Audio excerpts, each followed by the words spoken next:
lahir di Pangkal Pinang 4 April 1965. Saya berpendidikan SD, SMP di Pangkal Pinang. SMA saya melanjutkan sekolah di Jakarta. Nah, waktu saat kecil dulu, kalau mau diceritakan sangat-sangat lucu sekali. Saya dulu bermimpi bagaimana saya bisa naik pesawat terbang. Bukan kepingin mempunyai pesawat terbang, tapi bagaimana berpikirnya bisa naik pesawat terbang itu. Setelah lulus SMA, saya menggelutkan di bidang garmen. Saya dapat banyak uang dari garmen karena saya fokus kerja keras tentunya dan keinginan untuk menjadi yang terbaik, berusaha. Waktu itu pada tahun 86 Indonesia tidak menerima hak paten internasional, dipatenkan kembali di Indonesia.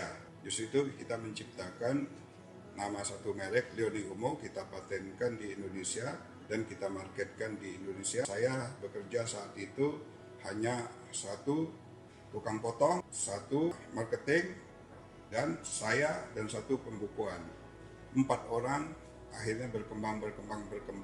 Karyawan Leoni Umo itu bisa mencapai 1.500 orang saat itu dan berlanjut. Dan setelah itu kenapa saya berpindah begitu beraninya? Memang semua orang, apalagi teman-teman saya di garment bilang saya sinting, ya itu logis.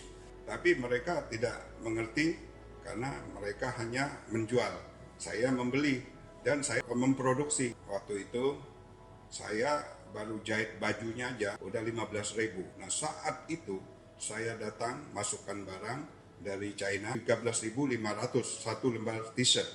Nah mana bisa kita bersaing dengan Cina? Saat itu saya berpikir itu. Kebetulan saya orang Pangkal Pinang, sangat sulit saat itu ke Pangkal Pinang karena transportasi udaranya seminggu cuma jalan 3 kali. Itu sekolah dulu di Jakarta SMA. Saya kalau mau pulang naik kapal, kita kabarkan sama orang tua bahwa hari ini kita berangkat, besok sore kita sampai. Ternyata nggak sampai di tengah laut. Karena kenapa? Ombaknya. Jadi kepastian itu tidak ada. Nah saya berpikir satu hal. Selain panggilan itu, saya melihat ada sesuatu bisnis di sini. Nah saya melihat peluang bisnis ini, saya ambil. Saya mulailah tahun 89, saya sudah mulai mencatat beberapa maskapai nasional yang ada di Indonesia ini. Saya membuka waktu itu Pangkal Pinang, Pontianak, Belitung, Palembang, Jambi. 5 rute itu dengan 2 pesawat. Dan dari situ orang katakan saya jenius. Karena saya berhasil membawa perusahaan penerbangan saya maju seperti yang sekarang ini. Pada tahun 2000, pemerintah Indonesia membuka peluang untuk bisnis airline.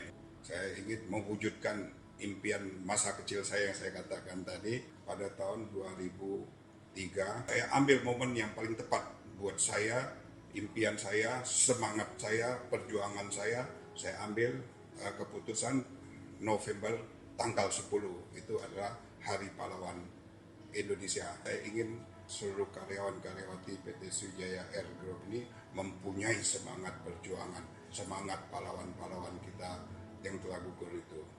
Terbukti ternyata semua karyawan-karyawati PT Sriwijaya Air semangatnya luar biasa untuk membangun perusahaan ini. Dalam hampir 13 tahun ini, kemajuan Sriwijaya Air Group tidak bisa dipungkiri. Dengan kerja keras karyawan-karyawati PT Sriwijaya Air, terbukti Sriwijaya Air ini adalah diakui pemerintah Indonesia, khususnya dunia pada umumnya, salah satu airline terbesar di Indonesia untuk menunjang transportasi udara di Indonesia.